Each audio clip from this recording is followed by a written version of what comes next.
Let me introduce myself in the studio first. I'm Cedric Kiefer. I'm the co-founder of Onformative, a studio based in Berlin, founded Onformative about 12 years ago with my colleague Julia. And by now we are about 12 people working here permanently on quite a few different projects. And the projects that we're working on range from interactive media installations to digital art pieces, generative corporate designs, data visualizations. Yeah, it's quite diverse.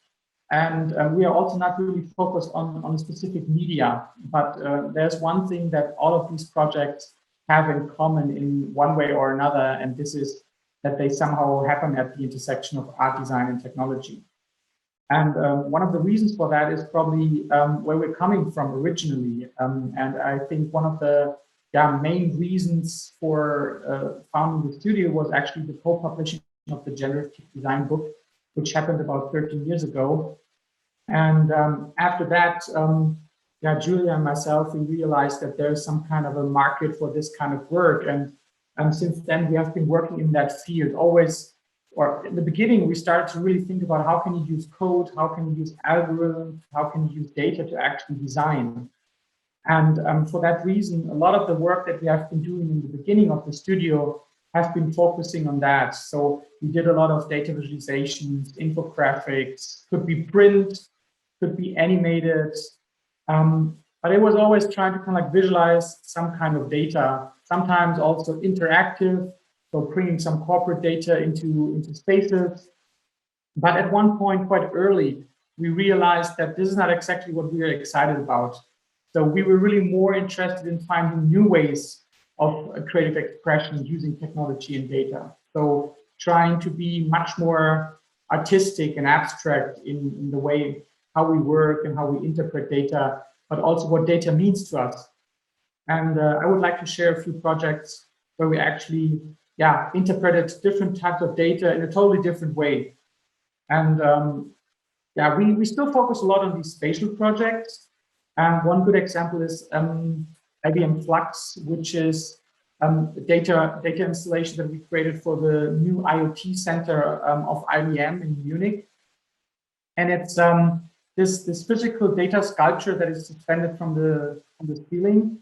And it visualizes the data that is actually collected inside of the building through different IoT sensors. So it actually detects like the user flow in the building, the network traffic in the building, and it actually shows that on these large screens. And there's also a second screen in the background where we actually give a little bit of background information of the type of data that is visualized at this moment, because the visualization itself is quite abstract. And the reason is that the main idea here is not to actually share complete information. It's really more to give, to communicate a feeling, give an impression of what's actually going on. But the main idea is always to keep it quite abstract and artistic. And this is somehow the way that we have been working with data since then. And it's always an important question where the data actually comes from, because to us, this is, of course, one of the important aspects when working with data. And especially for these site-specific projects, we always try to actually use data from the space or from the place itself. And another good example for that is a project that we did 2 years ago for a cultural center in Shanghai called Theater X, where we actually have been developing digital art and screen content throughout different screens inside and outside of the building.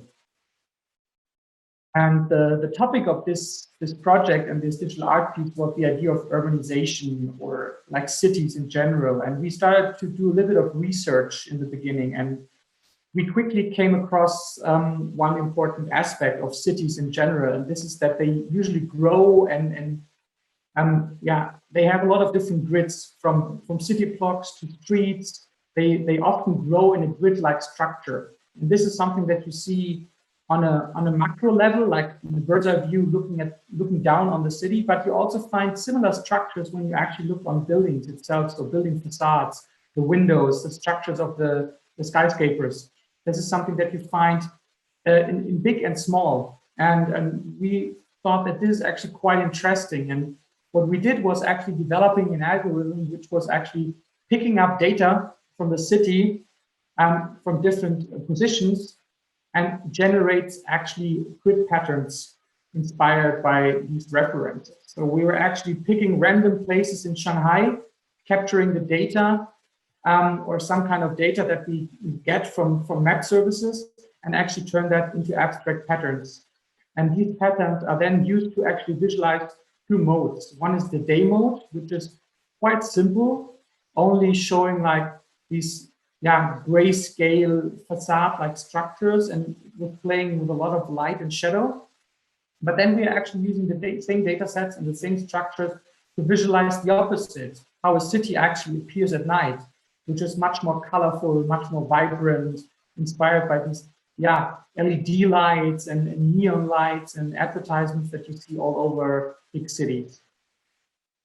And this is a pretty good example of how we actually use data in a pretty abstract way to create kind of like digital art pieces. And this is what we often do, especially for these commissions. And another project worth mentioning is Collide. And so Collide is a project that we did for Dolby Laboratories in 2016. And they have this headquarter in San Francisco, and they have this kind of gallery screen. And they invited us to create a digital art piece. And we were actually free to choose a topic. I mean, they wanted something that has to do with motion or animation. And since we have been working a lot with visualizing motion data back then, we actually thought a lot about it, and we felt that this is something that we would like to visualize. Because when working, we have been working before that, we have been working with dancers and performers for a few projects. And there was one thing that these dancers and performers always mentioned. And they mentioned that when they actually perform and dance, they somehow have this moment of getting lost in the performance. When you're totally immersed in what you do in your performance, then everything surrounding you fades out. You're totally focused, so everything else becomes abstract. And we really liked this idea, and we wanted to actually visualize how this abstract space could look like. So what we did here, we actually started recording motion data, analyzing how the energy flows through the body, what kind of muscles are activated when you move, but then also trying to figure out how the energy flows into the space when you move. And this is the data that we actually generated based on the motion. And we used this to generate different visual aesthetics. So based on this data, we created these really abstract painterly visuals. And in the end, we somehow interpreted this screen as the window into this abstract world. So here you see sometimes these body movements coming closer to the screen. So sometimes there's a moment where you see a body appearing, but then also quickly disappearing and fading in the distance again.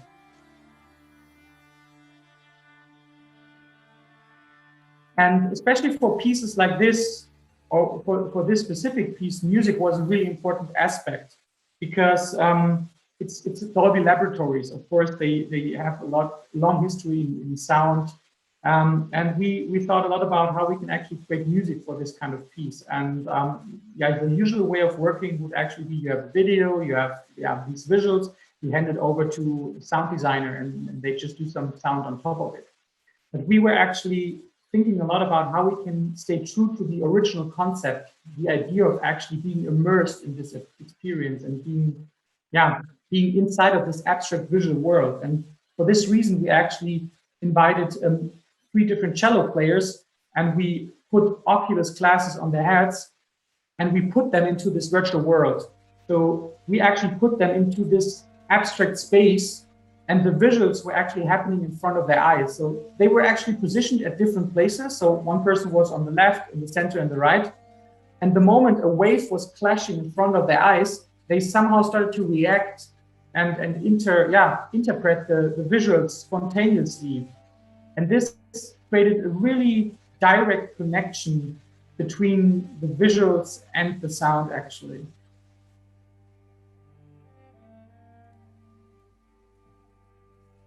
And it's a good example how we usually try to do things, because of course there are easier ways to create music, but we often try to use technology or just try to do things a little bit different, because this mostly also leads to different results. If you want to get something that is a little bit different, you also have to do it differently. But thinking about digital art in the physical space, we have not only been thinking about how to put visuals on screens, but also to maybe rethinking what a screen could be and how to interact with it. And Animaiki is a good example of that. It's another project that we created with the main idea and question in mind, how people actually interact with digital art installations if you don't really tell them what to expect, if you don't tell them how to interact with it. There's no introduction, there are no marks on the floor where you need to position yourself. So we really leave it open, and we use these installations also to observe and to learn from how people actually interact with our pieces. So this is a 360-degree projection from the inside of this suspended sphere, and it's actually equipped with different sensors. So there are microphones and cameras who track your motion, but also record the sound in the space and play it back to you. So if you get closer, it starts to slowly react and mimic your motion. And it was really interesting for us to see how people were using it differently. So by now we have it exhibited in about 20 different places, from museums to festivals, and everywhere people use it differently. At one place, they just sit in front of it and looking up as it would be a campfire. At other places, they start to slowly come closer and try if you can touch it, and then they realize that it reacts, and then they start to move around faster and faster. And that's a really interesting experience. And yeah, we have been developing a lot of these kind of digital art contents for public spaces. But for the last few years, we also realized that there's a demand for this kind of work in a more private environment, in your own home. And for the last 4 years, we actually have been working with Samsung, developing digital art content for their TV series, like for QLED TVs. So if you have a Samsung TV, it's pretty likely that you have seen some of these contents, because we have been the exclusive partner developing about 25 different contents. And these contents are not just kind of like visuals or images or videos, but they are all data-driven. So they are real-time generative data-driven pieces, some more abstract, some more concrete, but they all are influenced by some kind of data sources. So for example, these visuals change from morning to evening, but also based on the weather, for example.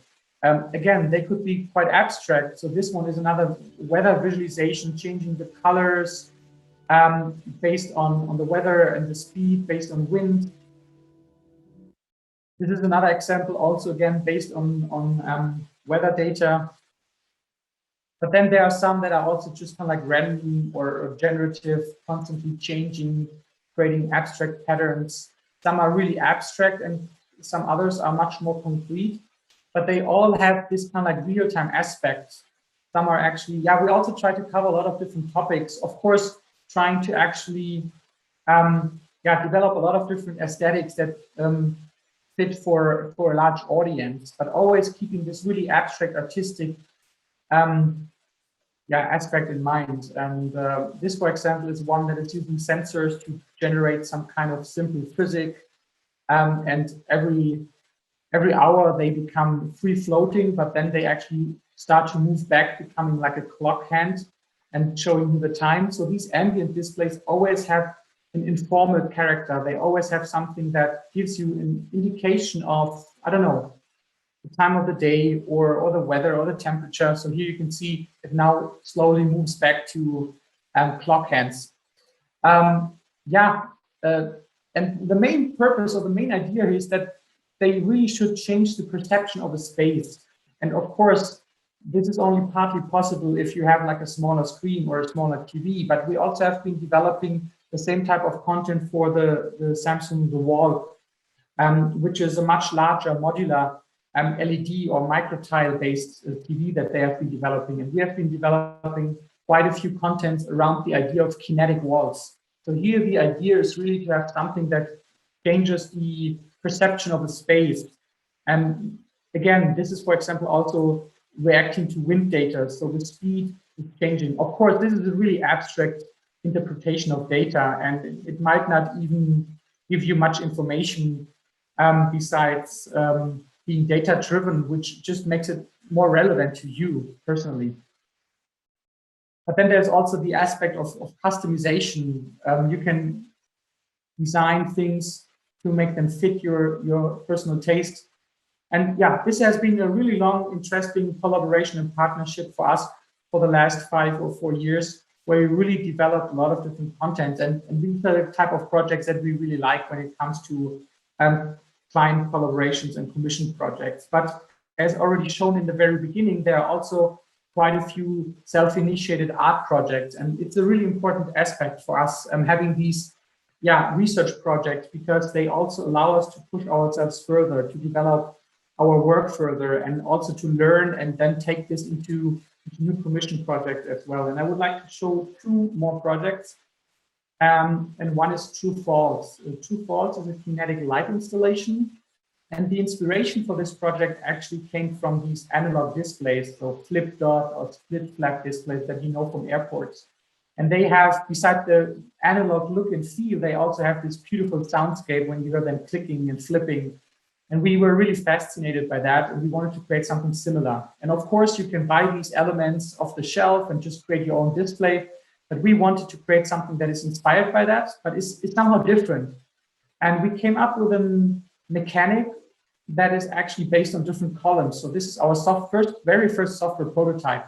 And the idea is that you have these columns, and they are driven by one motor. And this column has, or each column has 25 segments.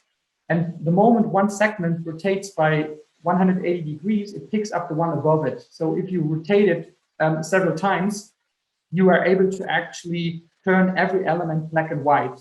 And the nice idea about this is that the black and white is actually just light of a regular light tube. So these elements actually rotate around a regular light tube. And black and white is just light on and off, true and false. This is where the name comes from. So the very first prototype here was 3D printed, but then of course we started to develop it, different type of quality, looking into CNC milled elements. And the nice part here was that the moment we switched from plastic or from ABS to metal, we have this clicking sound that we loved so much about the other installations, the split flaps. And the reason is that you do not only see the change, you can also hear it. So this is like one column. And then of course, we moved on developing multiple ones and turned them into this sculpture. And here you can actually see how the final elements move around the light tube, just driven by one motor per column. And at this point, we had a really functioning display, and we came to the point where we had to think about what is actually the content. If this is a display, what is the content? And we didn't really like the idea of just seeing this as a display, or as you saw in the beginning.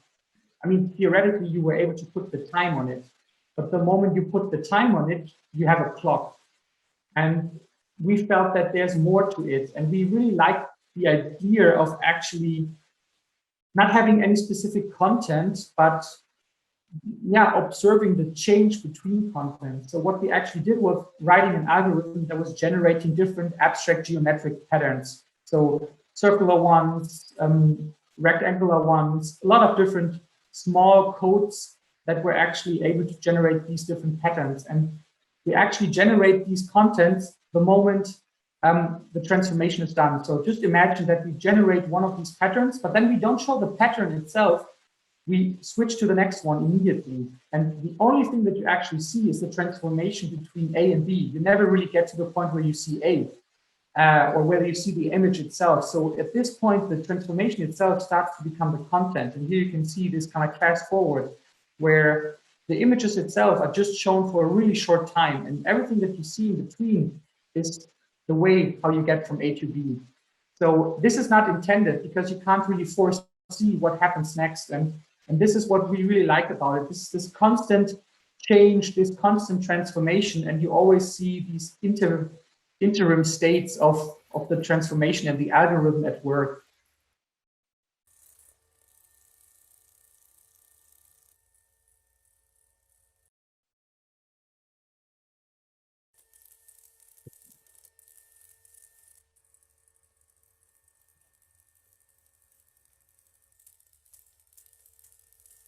And yeah, I mean, I think it's a good example for one one really important aspect that is part of a lot of our projects, and this is about making change visible and just showing transformation. And of course, you can also make change visible by change your perspective. And one project that looks at changing perspective in two different ways is Meandering River. And Meandering River is a digital art project that we created in 2018. And the main idea came again from an inspiration that we found while looking for something totally different. And while I was browsing actually Google Maps, I came across these beautiful river patterns that you find almost everywhere on Earth. And yeah, these rivers really meander and move through the landscape, creating these beautiful patterns. And I didn't know it back then, or I never really thought about it, but these rivers really move through landscapes. You don't see it because it's happening so slowly, but if you look at satellite images over the course of, let's say, 30, 40, 50 years, you can really see how these rivers meander through the landscape. And yeah, the moment we see something like this, something that excites us, we want to understand how it works, and we want to kind of like simulate and recreate something. So we actually wanted to create our own simulation of this behavior. And this is our code that actually does that. But to get there, you usually have to start reading a lot of scientific papers. And this is an interesting topic because there's so much information about that. There are universities who do nothing else than simulating river movements and teach how rivers actually evolve over time, because it's of course also really relevant to city planning or agriculture. And yeah, for us, it's a really interesting process learning about these things. And this is our code exploration, how we started with the very first simulation and then really thinking about, okay, what can we actually visualize here? So this is the river moving. And at one point you think about what other aspects you can visualize. So for example, you can color it based on the water pressure, or you can actually not show the river itself, but really just show the particles that are actually flowing through the river. Or you cannot show the river itself, you can start showing the landscape surrounding the river and how the landscape actually changes based on the river moving through it. Or you can actually, yeah, draw the connection lines over time and color it. And at this point, the river itself somehow becomes something like a digital brush. You can start to draw with something like a river, which is a really beautiful idea. And at this point, we started to think about, like, what is the visual aesthetic? What do we really want to visualize, and how do we want it to look like? And while working on this project, we of course also came across a lot of different other satellite images, and these are just screenshots taken from different places on Earth. And we believe that they are already so beautiful on their own. So this already looks like abstract paintings. And for that reason, we felt that we need to stay close to this abstract look. So we developed the algorithms and the code further to actually create these abstract interpretations of landscapes and rivers moving through landscapes. So what we developed in the end was this real-time application, which was actually generating these abstract landscapes and a constant changing river. So this actually became this endless running application that was just kind of like creating rivers forever. And there's this really beautiful idea of chaos and serendipity and unpredictability, because you don't really know what's happening next. I mean, you believe you know what's happening next because you think you can foresee where the river goes next, but then there's one kind of like jump at one point which changes the whole total outcome. It's almost impossible to really kind of like simulate or foresee what's happening next. And this is a really beautiful idea. But on the other hand, it also makes it complicated if you think about creating music for such a thing, because how do you create music for something that doesn't have a start and an end, and that is unpredictable? And of course, there's things like generative music and digital music, and we felt that we want to create something that actually feels more human-like. We like the idea of having this piano play interpreting the visuals, thinking about how would a human piano player actually interpret these visuals. So what we did was actually, we looked at it from a different angle, and we thought about using an AI as a co-creator. Because if you look at the project, then you actually have two parts. You have the visual part, the one that you see as human, the top part, and then there's the bottom part, which is the data underneath it, the one that is not visible to you, but that is visible to the computer. So what we did was actually inviting 5 piano players to interpret the different styles that we developed in different tempo. So we collected a lot of reference data. So they were actually reacting to what they saw on screen. So when the river was actually long, they played it faster. When it was shorter, they played it slower. And everybody was interpreting it differently, but always how a human would interpret it. And this is what we actually then fed into Google Magenta, which is machine learning for sound creation. And we trained the machine on that. And we actually asked the machine, how would you interpret this visual at this point if you would be a human? And what the machine learned from the humans, how a human would interpret it, and actually returned some MIDI files. And there was a lot of training and testing, and you can also overtrain something, getting too complex compositions, but it was a really interesting outcome and experience for us. And we used these compositions as the starting point then for our own composition. So this is what I mean by using the AI as a co-creator. So you're not taking what you get, but you take it as a source of inspiration. You can actually take what the computer did and start to create and start to build upon it and base your work on it. And I think this is a really, beautiful idea, also how technology can be incorporated in your creative process. And I'm quickly showing a short video of the final piece, which was exhibited here the first time at Funkhaus Berlin, but since then has been traveling all across the world.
Which also brings me to the end of my presentation. So thanks a lot. And I'm really looking forward for conversation and questions now.